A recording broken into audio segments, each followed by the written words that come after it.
Here's what's coming up in episode 169. Brian Smith.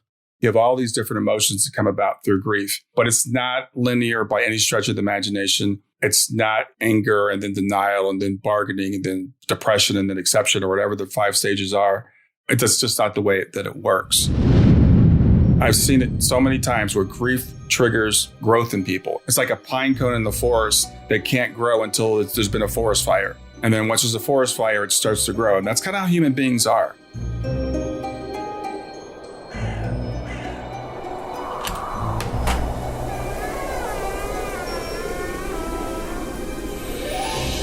Welcome to the Big Seance Podcast. I'm Patrick Keller of BigSeance.com, and this is a place for an open discussion on all things paranormal, but specifically topics like ghosts and hauntings, paranormal research, spirit communication, psychics and mediums, and life after death.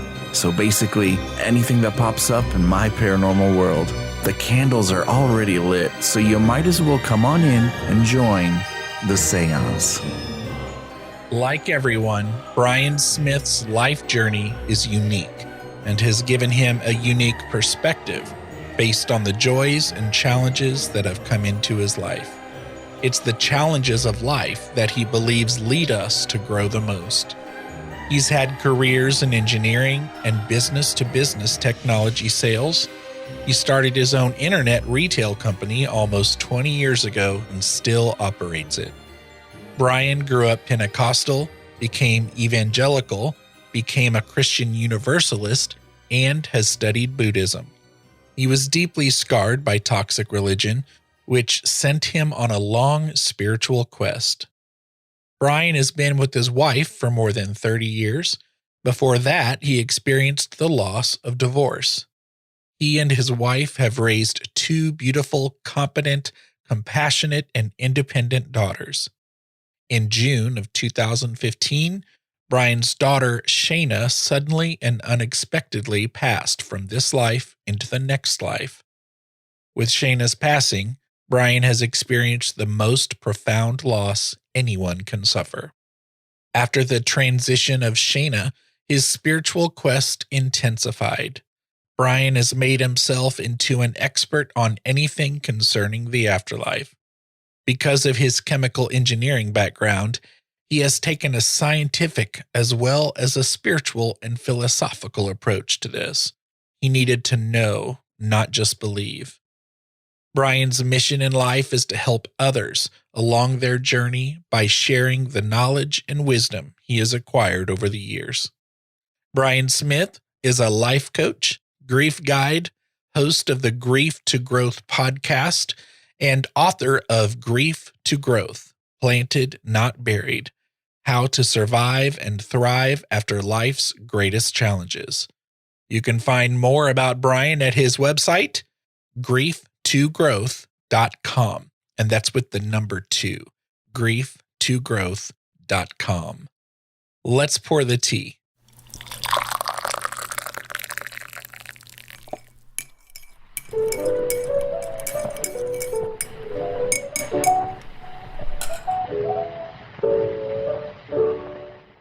Hi, Brian. Welcome to the Parlor. Thanks. It's good to be here. It's an honor to talk to you. But first and most important question, I learned from your book that you walk 7 miles every morning. Are you a crazy person? How do I would be in the hospital after 1. I walk 7 miles so I don't go crazy. I started walking for exercise actually several years ago. And when my daughter transitioned in 2015, I was probably walking about 3 to 5 miles at the time. And I am a little bit OCD. So I've got a Fitbit and I set it for 10,000 steps a day. And I work out of my home. So if I don't walk, I don't get 10,000 steps. So I get 10,000 steps before I start working is what I do. Man, that's cool. Good for you. I probably need to strive for even half a mile every day. That would be really awesome for my health. Yeah, it's good for your physical health, but it's also really good for your mental health just to get out and walk. So it takes about an hour and a half, hour, 45 minutes. Kind of its own form of meditation. Exactly. I listen to podcasts. I listen to music. I walk in silence for the first half hour, just doing a silent meditation. And then I'll listen to podcasts or music or something. That's awesome. Okay, but seriously, I do want you to know that your book, Grief to Growth, is beautiful. It's to the point. There's not a lot of fluff, and it's from the heart, clearly. And I really enjoyed it, and I think people should check it out. That came out about a year ago, right? Yeah, it's been out for about a year. Almost exactly a year, yes. So again, that's Grief to Growth. And I read the PDF you sent me, but I just ordered the Dead Tree version because I have to have a shelving ceremony with every book that I read. I appreciate that. Yeah, thank you. And I proudly put it up on the shelf. Will you please, before we get too nerdy, will you please take a moment to tell us about a special young woman named Shayna? I'd love to tell you about Shayna. Shayna is my 15-year-old daughter. She was 15 when she transitioned, as some of us say forever 15, but she would be 20 now. It's going to be 5 years, actually in 2 days. It'll be 5 years since she transitioned. You notice I don't use the word died because her body died, but Shayna never died. Shayna did not die. And that's a very important distinction. Shayna was, when she was here on this plane, just... let's go back to the very beginning. The nights that she was born, the nurses in the hospital said to my wife, you got your hands full with this one, just by the way that she cried. Shayna was extremely determined. Whatever she set her mind to, she did. When she was 2 years old, I remember looking at her, she was playing in the other room here. And I looked at my wife and I said, I hope whatever she does, she uses her powers for good and not for evil, because she's going to accomplish whatever she sets out to accomplish. She was only on this planet for 15 years, but she played basketball at a high level. She went to basketball nationals. She played volleyball at a high level. She went to volleyball nationals, even though she only played volleyball for less than a year. She was a great student. We homeschooled them for 8 years, both of our girls. So she went to public school in 8th grade, immediately went to the top of her class. She was like 16 out of 600 in her class. Very popular. She had about 500 people at her service when she did transition, after being only, like I said, only here for 15 years and only being in public school for 2 years. So when she was here, was just a force, enjoyed life, lived everything, every day to the fullest, loved every experience. I remember when she was little saying, I would like to break my leg. And we're like, Shayna, no, why would you want to break your leg? I'd like to just know what it's like to walk on crutches. So needless to say, a couple of years later, she tore her ACL in the basketball game and she got to learn to walk on crutches. She was diagnosed with rheumatoid arthritis. But I remember we were going to the lab to get her blood drawn. She's like, I wonder what it's like to get your blood drawn. So that's just the way she was about everything, just full of life. She seemed to know she wasn't going to be here long. When she was about 10, I think it was, she was crying one day. And we were like, Shayna, why are you crying? She said, I don't want to grow up. She said, I don't want to get boobs. I don't have a period. I don't want to do any of that stuff. She said, I want to stay little forever. And we're like, Shayna, sorry, baby, that's not the way it works. And we kind of make this deal when we come here that we're going to grow up. And I guess Shayna was like, yeah, no, I'm not doing that. So when it was a few weeks before she transitioned, it was June 24th, Mother's Day, we were up and visiting my family. And I didn't find this out until after she transitioned, but she was playing with the kids, her cousins. And she said, when I die, I want to be cremated and buried under a tree. And I found this out again after she passed. I was talking to my other daughter. We were saying to her, we think we're going to have Shayna's body cremated. Are you okay with that? And she said, yeah, that's what Shayna wanted. And we all looked at her like, what do you mean? She said, that's what she told me like a few weeks ago. But so why? Nobody knows why. I mean, she just brought it up out of nowhere. So we know that at least we granted her wishes. We have a tree out front. We had her body cremated and we have her ashes. That's Shayna's tree. So that's Shayna while she was here for 15 years. Since then, Shayna has set up all kinds of synchronicities in my life. I've met all these people through Helping Parents Heal and other organizations that I work with. And then about a year ago, I was taking this business coaching thing up to work on my business I was working at the time. And a friend called me up and said, and this friend happens to be a medium. And she said, there's a life coaching class that I think you might want to take. And I'm like, I never said anything to you about life coaching. That's not my plan. And it was inexpensive. And I was like, yeah, I like to talk to people. This is kind of what I do naturally, is help people anyway. So I took the life coaching class. And about 4 months into it, I was like, oh, this is why I'm doing this. And I started Grief to Growth. So I started Grief to Growth, which is grief, the number 2 growth. And that's my website. I wrote the book because I learned so much about grief after having gone through it and through all the volunteer work I had done over the last 4 years, I guess at that time, working with mediums and near-death experiencers and afterlife researchers and all that stuff. And I wanted to take the knowledge that I had gotten and the experience I had gone through and pass it on to other people. So I wrote the book, started the podcast, and put out the website. And that's where I am now. And you are a engineer, and I would think there aren't a lot of people in that world that are also in this spiritual afterlife fascination world, right? How does that work with colleagues and things like that? How do they take that? I don't work in engineering anymore. In fact, I never actually worked as an engineer. My degree's in engineering, but that's right, because this is your gig. I've worked in sales, owned my own hair care company for a long time, but I'm a very analytical person by nature, which is why I went into engineering, because I thought at the time, everything has a right and wrong answer.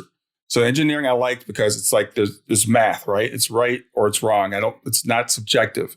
Ironically, I also had an extreme fear of death because of my Christian fundamentalist background that said that there's this God, and for some reason he's pissed at everybody and he wants to send everybody to hell. But if you do this one little right thing, he won't send you to hell. But I couldn't love that God. I knew, so I pretended, but I knew if he's really omniscient, he knows, right? So I was in this terrible, terrible world. Long story short, I ended up starting to do a lot of research, and I, of course, went for a scientific background. So ironically, you said there aren't a lot of engineers that do this work.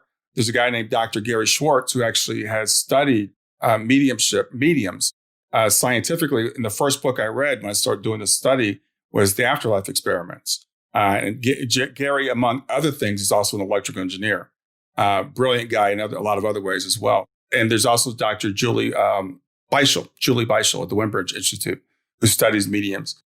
What I have found since I've been doing this work is there's a lot of evidence for the afterlife. There's a ton of evidence for the afterlife. And it's always fascinating to me when people say, well, why don't I know about it? And I'm like, I don't know, but it's out there. If you look for it, it's out there through near-death experiences, through all kinds of studies that have been done. So there are a lot of people out there, not a lot, it's relative, right? There are people out there who are doing experiments and studies, and their near-death experiences are another great example that millions and millions of people have had. Some people say they're just hallucinations of a dying brain, but they're actually what's called veridical near-death experiences, where people can tell you something that happened while they were, quote, dead. It may be even in the room, or maybe in another room, or maybe even across the country. And I've interviewed people like that on my podcast. So what's happening, I think, like about 100 years ago, Max Planck said that consciousness is fundamental. And Einstein realized that the universe was different than we thought. It's not Newtonian. So there's a lot of evidence that people just kind of overlook, because when people said, oh, we've got science now, we don't need this belief thing, we don't need this spirituality thing, because we got it all figured out. And we're figuring out a couple hundred years later, we were dead wrong. We don't know anything. We're learning every day. We learn what we don't know. Dark matter, dark energy, all that stuff that nobody can explain. They just put this label on it. Oh, there's dark matter. Well, what is dark matter? It's just the stuff we can't explain. You were interested in the afterlife before Shayna's transition, right? Yeah. And so to me, that's like lucky for her that you were already getting open to this world and being able to be receptive and communicate, because you say in your book that you continue the relationship with Shayna, which I think is awesome. Oh, absolutely. There's a Danish philosopher that said that life has to be lived forward, but can only be understood looking backward. So as I look at my life now, I realize how things set me up for the next thing. So as I mentioned earlier, I was raised in the fundamentalist background, which taught me a fear of death. Because of the fear of death, I studied death because I thought I was going to die early. I just knew I was going to die early. I just had this feeling that I wasn't going to live past 25. So when Shayna transitioned, I never wondered where Shayna was. I never thought that she was gone. That's one thing that I was able to bypass in terms of grief. You can never bypass grief, but I was able to bypass that piece of it, that piece of where is she? Is she okay? Because I pictured Shayna just stepping outside of her body.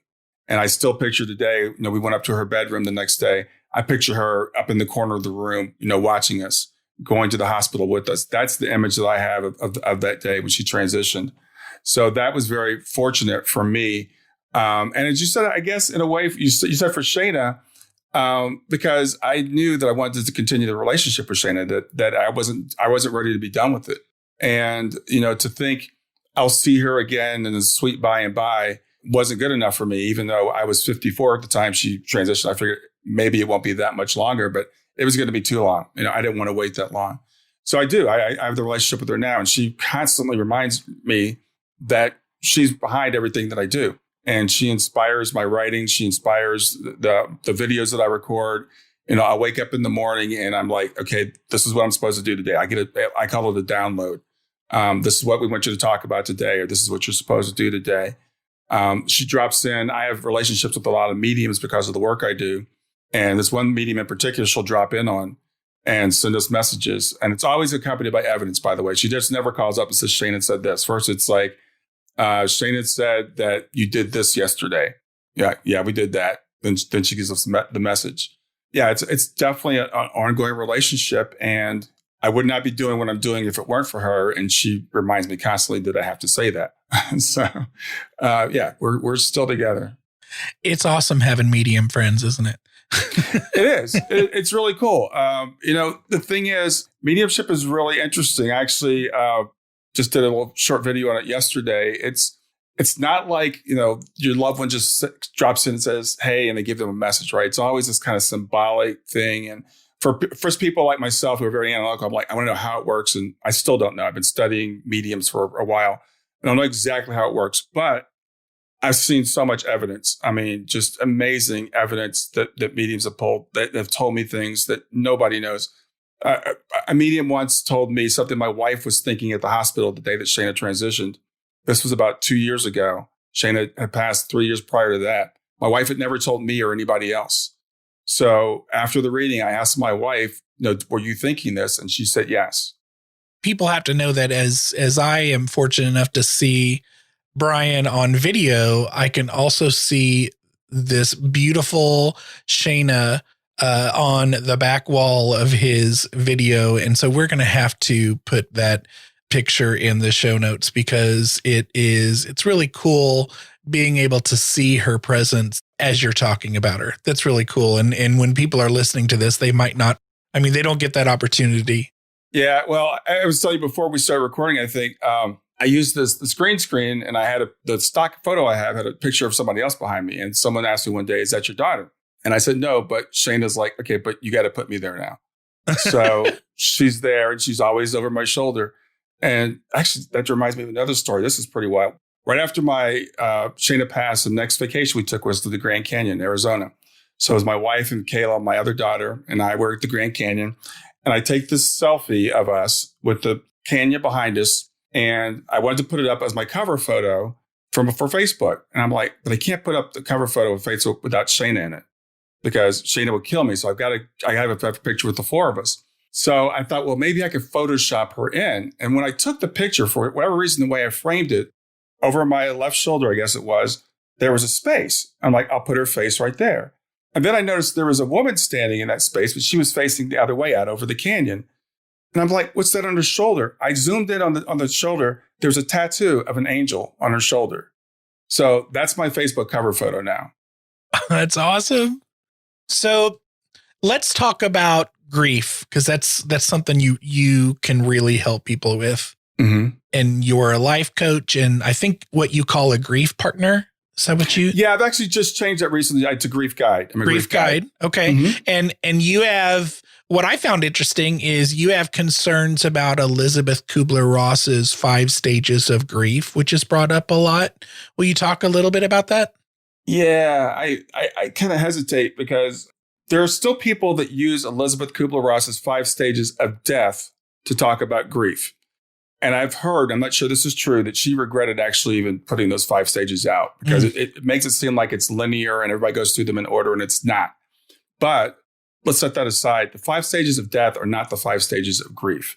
So I take exception to people saying that there are 5 stages of grief. Grief is a process. Grief is, I'm going to forget the guy. I want to give him credit, but he said it's a container for emotions. It's not a particular emotion.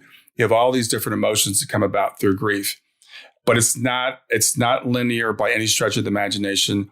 It's not, anger and then denial and then bargaining and then depression and then acceptance or whatever the 5 stages are. That's just not the way that it works.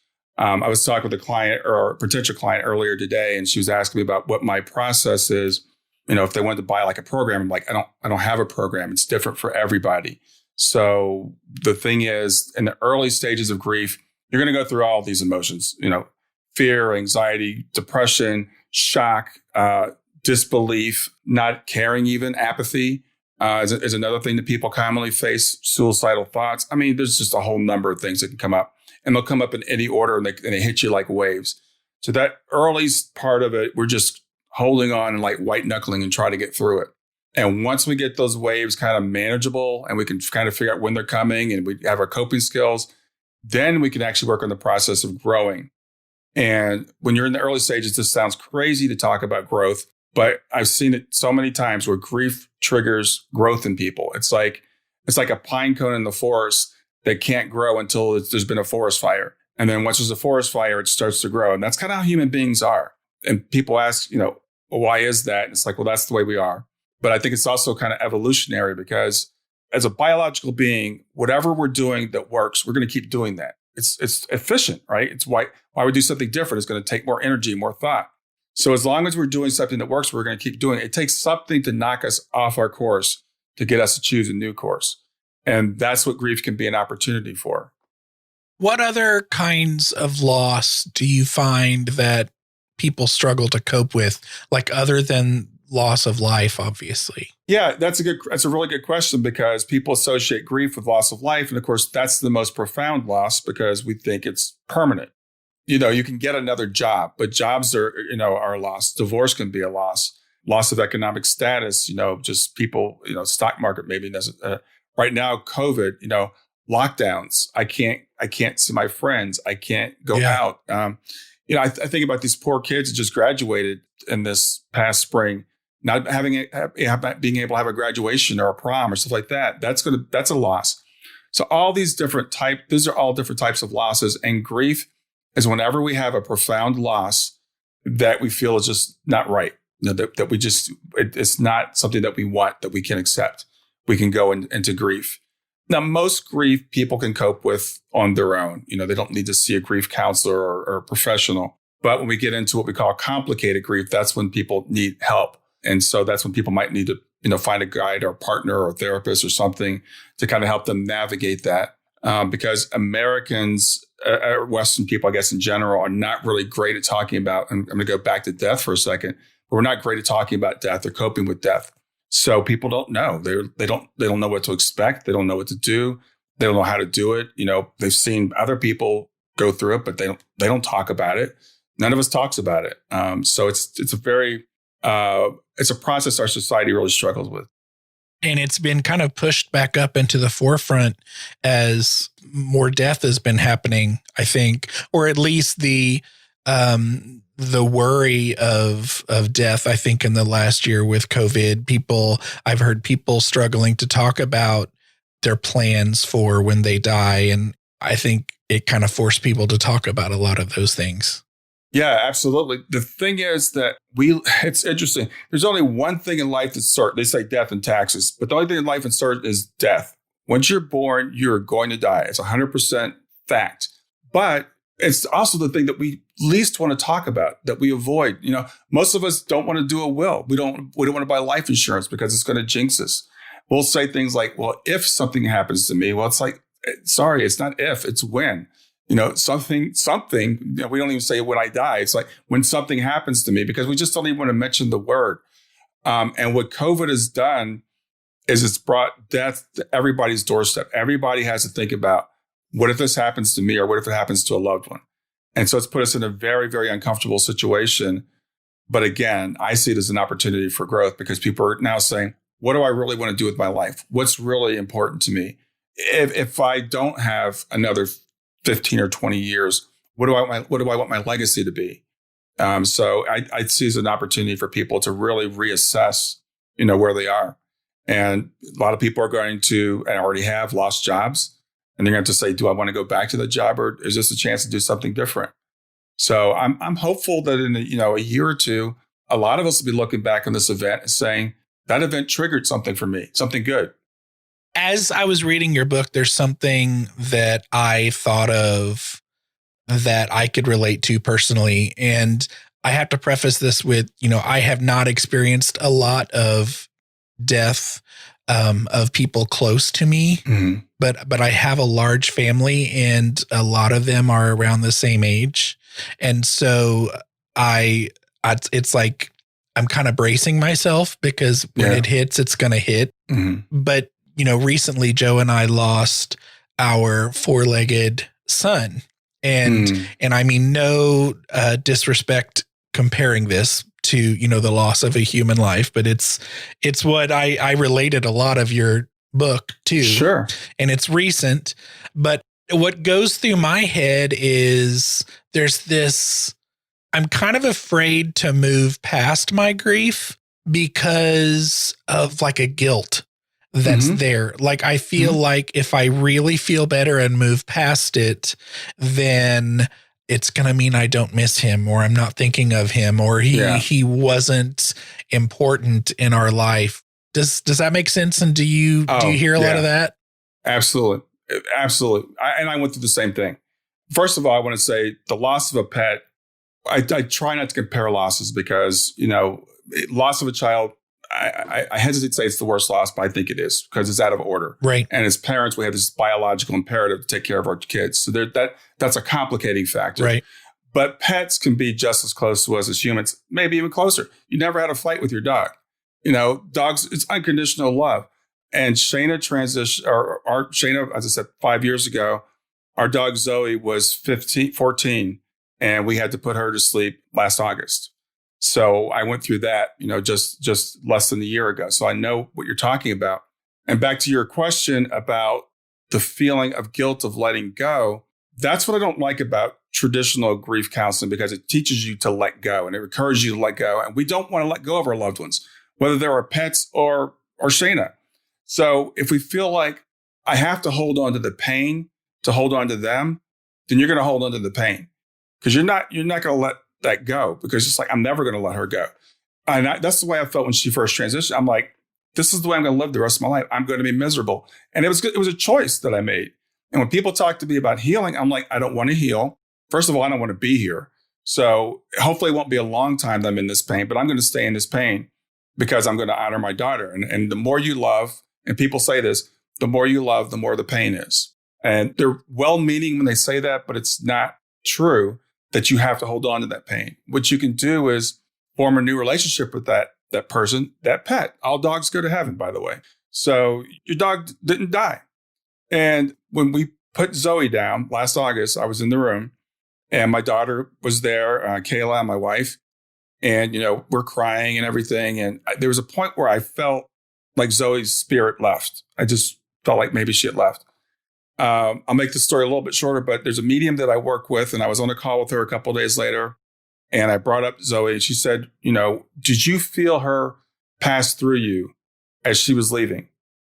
And she said, yes. She said, Shayna was in the corner of the room waiting for her. So your dog didn't die. Thank you for that.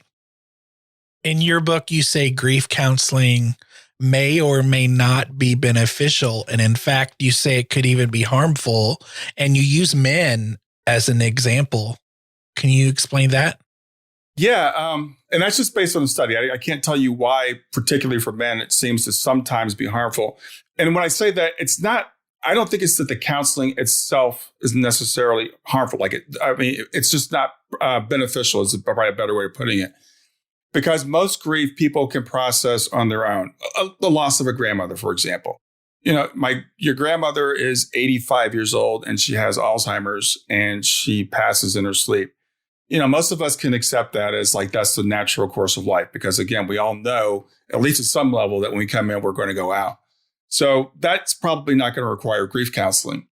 The loss of a teenage son to suicide is a whole different story. So that is something that might require grief counseling. So that's why I think, when people say grief counseling is beneficial, that's not to discourage people from going to grief counseling, because if you need it, you need it. But if your grandmother passes away, you don't probably need to run out and see a grief counselor. I have 3 questions, actually, I have a group, the Big Seance Parlor, which is the most hardcore nerd listeners of my podcast. And we are an awesome group on Facebook. And I gave them the opportunity to submit some questions for you. Uh-huh. And I really, really, really want to first make sure I get Bill's question in, because Bill is a super supportive listener of the show and a great friend of the show. And he recently lost his mom. Mm-hmm. And he says, since the loss of my mom a month ago, I've been ambling in a fog. Not sure I've mourned it fully yet. How do I go about getting my head back on straight and get some drive back in my life? And I'm sure this is a way big question that's, can't be sufficiently answered in a podcast, but is there any help we can give, Bill? Well, first of all, I want to say it's a very common feeling. I almost said universal. I can't say universal because nothing's universal, but it's very common.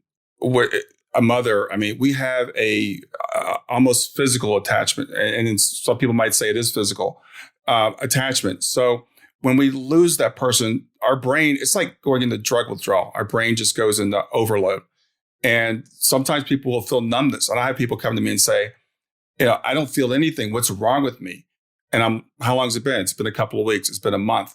Your body is pretty much in survival mode at that point. And your emotions have kind of shut off and been kind of compartmentalized because you can't handle it all at once. So your body is protecting you from yourself.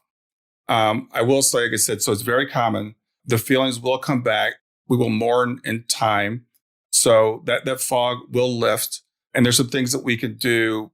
I talk about meditation, exercise, getting your mind right in terms of listening to podcasts like this. Things that kind of help you to maintain that relationship that we can start to do to come out of that fog. But what I want to encourage, Bill, is that you will come out of it. And it's a very common thing. I was in a fog for a couple of weeks, if not a month or so after Shayna passed. When my grandmother passed, my grandmother lived with us for 13 years. So I was very, very close to my grandmother. And I was in my early 20s when she passed. And I kind of stuffed it. I would say I was in a fog for quite a while.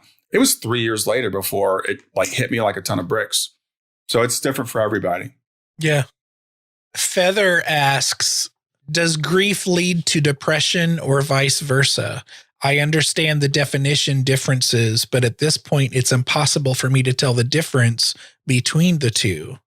Are there certain steps to take or questions I can ask myself to help get out of the doldrums? Yeah. Now, I want to preface this by saying I'm not a mental health professional. So depression is actually a clinical term. So the thing is, if you're in grief and you go to the doctor the next week and you say, doctor, I feel like I'm in grief, and he puts you on antidepressants because your mother died, I don't know if that's necessarily a great thing, because your brain chemistry does change when you're in deep grief. So it might be helpful, but there's something also just natural about grief. You're naturally going to be sad, So is that depressed? I don't know if that's clinically depressed or not. I view depression as being sad for no reason. If you're in grief, you're sad for a reason. So we need to feel those feelings and process them. Again, I'm not giving medical advice, but I would tell people if you go to a doctor and they want to put you on medication, you might want to think about that, or at least supplement the medication with some counseling. I've been on anti-anxiety drugs. I've been on antidepressants. It was, many years ago. But when I did it, my personal choice was to go to counseling at the same time. And I told my doctor, when you put me on these, I want to have a plan to get off. So that's the way I would say it. But don't feel like because, you lost somebody and you're sad, that means you're necessarily clinically depressed. I don't think the two necessarily equate. Amy Park Gedicke, who is an awesome person who actually is the one who brought my attention to you and your work. And she recommended you for this interview, and she has heard you in some other interviews.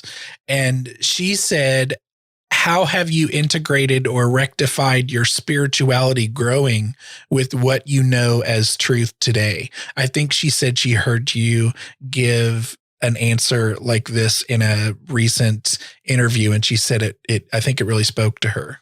Well, what I would say to people is, again, I refer to the fact I was raised in the fundamentalist background that said, if you don't believe this way, you're going to hell. And that means very specifically, if you're not Pentecostal, speaking in tongues, baptized in Jesus' name, the right way, then you're going to hell. So that means Catholics are going to hell and Baptists are going to hell, and lots of people are going to hell. And I can make light of it now, but that that to me is just nonsensical. So I went through a progression, and I had to get to the point where I was like, okay, am I willing to seek the truth? Am I willing to say I'm going to step out? Now, again, this caused me panic attacks. It put me in counseling. It gave me a great fear of death. I probably shouldn't have felt I had a lot to lose, but I felt like I could lose my eternal soul if God says you did the wrong thing. But I decided to seek the truth anyway.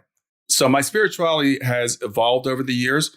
It's interesting because every time I went through a dark night of the soul or I did another seeking, I'm like, what if I find out this time it's not true? What if I lose it all?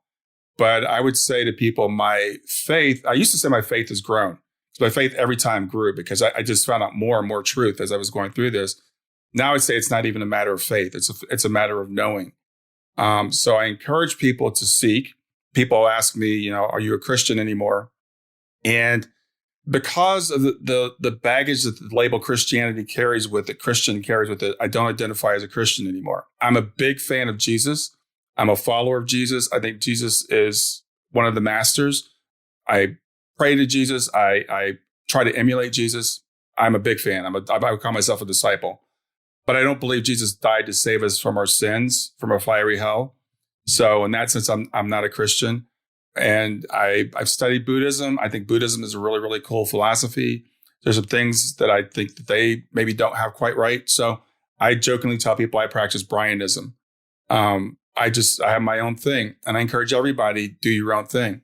When I was in Sunday school as a kid, they said, no, religion is not a smorgasbord. You can't just choose what you want. You got to take the whole thing or nothing. And I totally reject that. I think that source, God, creator, the force, whatever you want to call it, him, she, comes to us whichever way we need it to come. So, as Jesus said, seek the truth and you'll find it. And God's not afraid of you seeking the truth. So just keep seeking. I have a very similar response and thought process when someone asks me about, my background in Christianity and if I still consider myself a Christian. So I'm right there with you on that one. Yeah, I had a friend that sent me a podcast by these ex-Christians, and she thought I might enjoy it because I'm an ex-Christian, and I couldn't stand it, frankly, because a lot of these people have just become just as fundamental. They're atheists now, and they're just as fundamental as they were when they were Christians.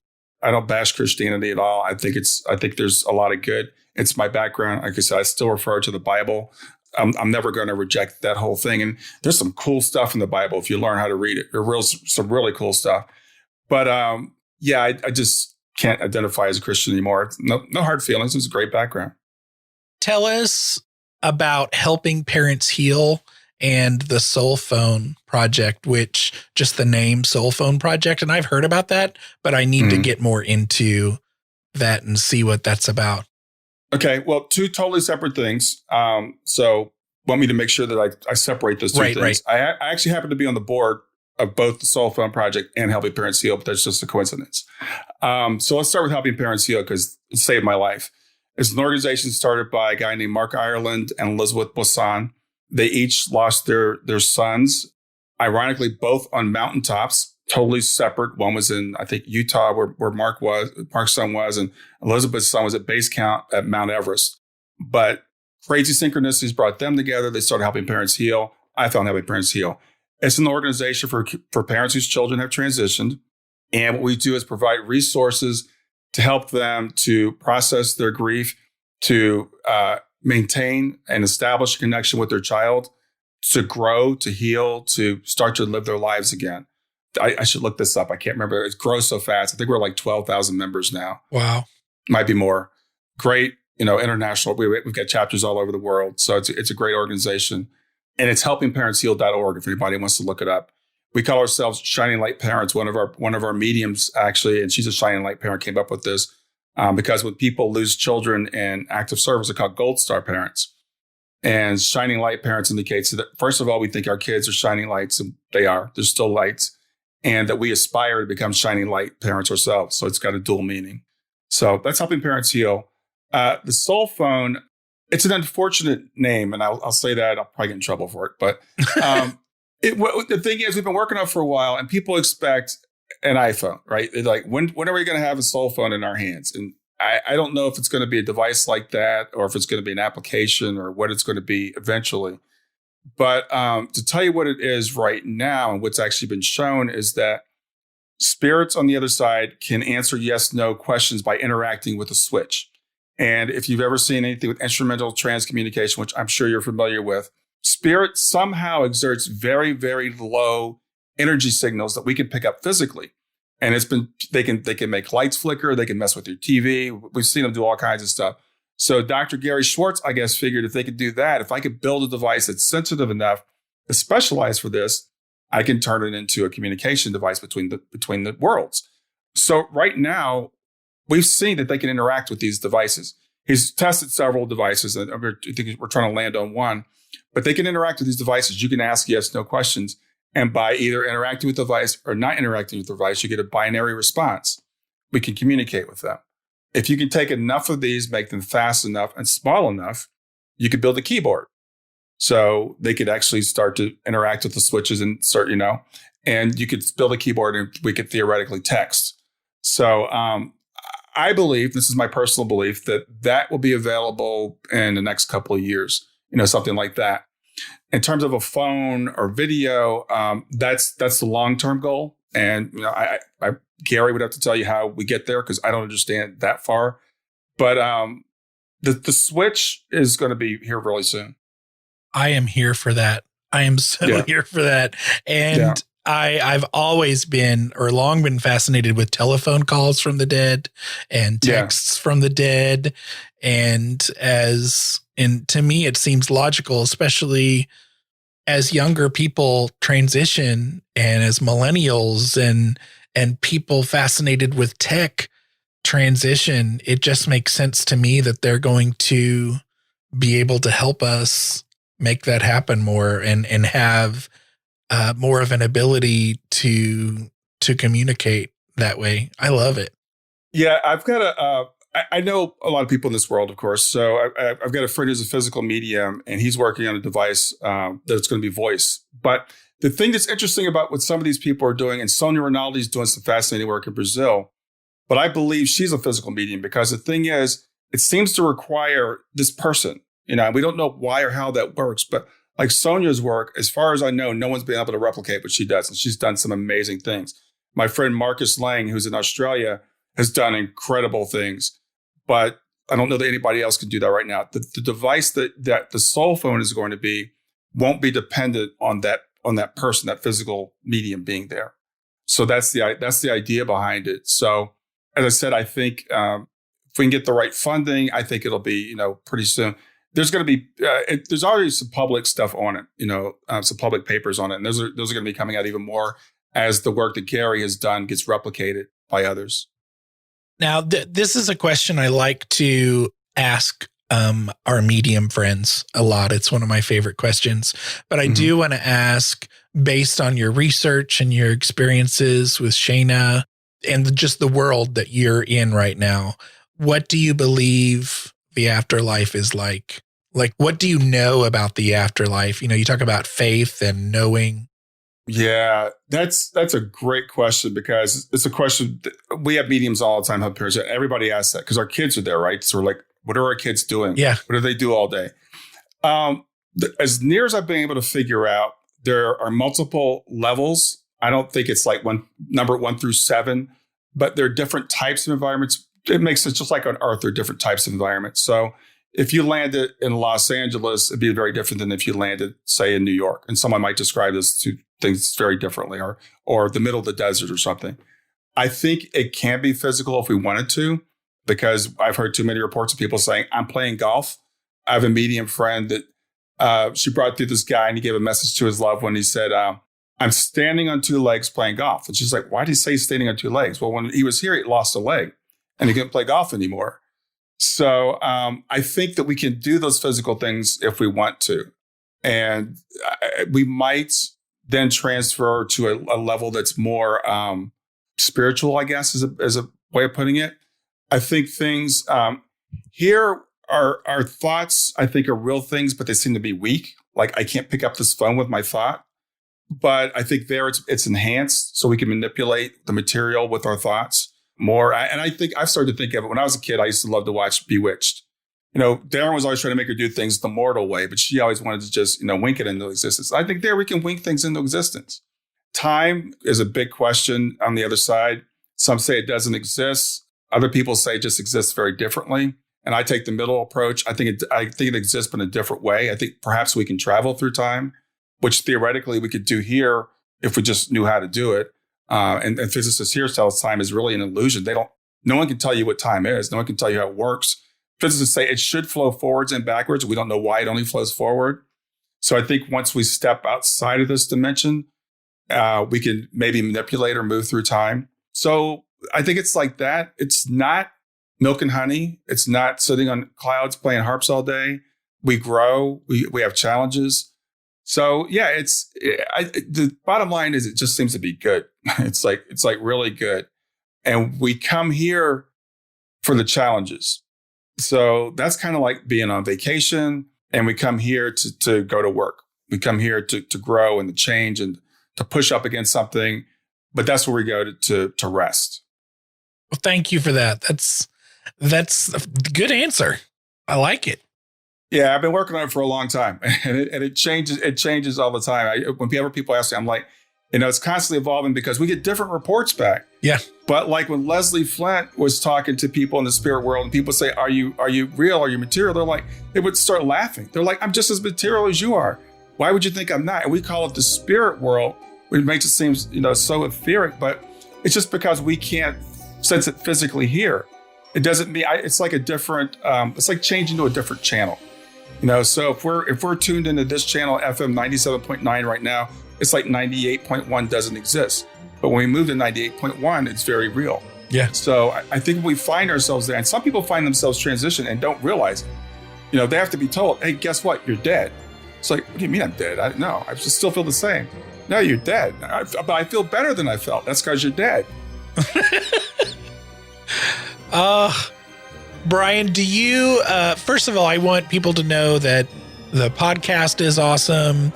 It's the book is Grief to Growth. The podcast is Grief to Growth, and they should definitely check it out. I wanted to know if you had any final thoughts, and then, let us know where we can find you if you do the socials and all of that.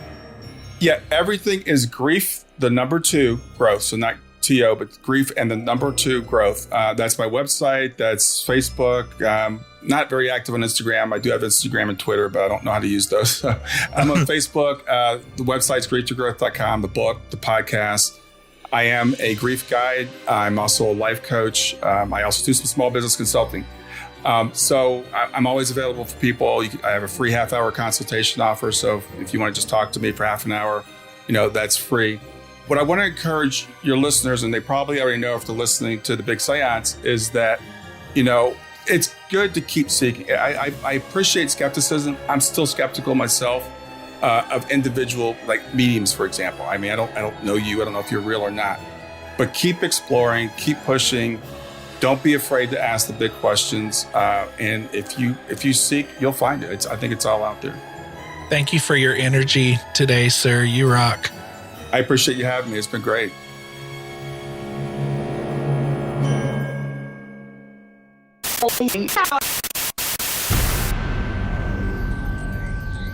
Thank you to the following super Paranerds who support the show at patreon.com/Big Seance.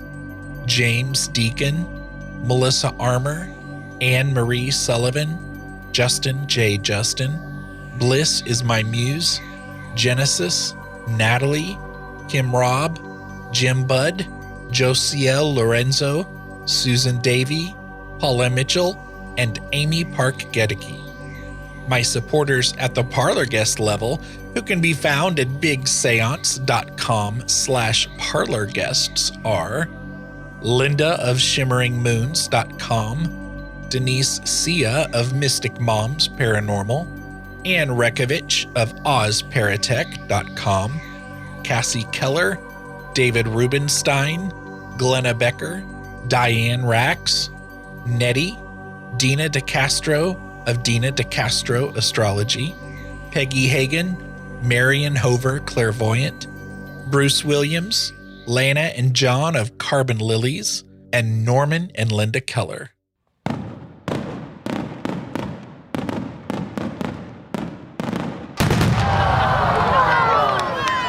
That sound you just heard was the above and beyond there's not even a category for your level of support fireworks display. Because I have 4 awesome listeners who support the show at the $10 level. Steve Skinner, Kevin Gilbert, AJ Meredith, and James Wilthon. So thank you, Steve, Kevin, AJ, and James. And thank you, Paranerds. For show notes, including links to anything we may have mentioned in this episode, visit bigseance.com. You can find and subscribe to the show in Apple Podcasts, Google Podcasts, Spotify, Stitcher, TuneIn Radio, iHeartRadio, and just about anywhere podcasts are found. Do you have any comments or feedback? Go to bigseance.com/feedback to learn how to get your voice in a future show. Or you can call my feedback line, 7755-TELL-ME. That's 775-583-5563. Interested in learning how to promote and share the podcast? Go to bigseance.com/share. Thank you so much for listening. Unfortunately, it's time to blow the candles out, but we'll see you and light them again next time.